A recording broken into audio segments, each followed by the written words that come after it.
नमस्कार मित्रांनो, कशा आहात? मजेत ना? बघा, एक प्रश्न आले तुमच्यासाठी घेऊन. प्रश्न काय म्हणतो बघूया आपण. दोन समांतर रेषांना एका छेदिकेने छेदले असतात.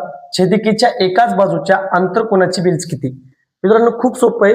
फक्त तुम्हाला ना दोन समांतर रेषांना एका छेदिकेने छेदले असतात. तयार होणाऱ्या कोनाचे गुणधर्म माहित पाहिजे. त्यातले तीन कोण खूप महत्वाचे आहेत. बघा, त्यातलं आपण अगोदर आंतरकोनाचं काय ते विचार बघून घेऊया. आंतरकोन म्हणजे काय माहितीये का?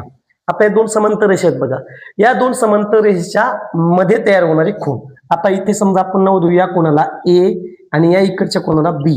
आता बघा, या दोन समांतर रेषा, यांची छेदिका, छेदिकेच्या एका बाजूला ए आणि बी म्हणजे रेषेचा मधला कोन, रेषेचा मधला कोन, या दोन कोणाला म्हणायचं आंतरकोन. आता काय असतं मित्रांनो माहिती का?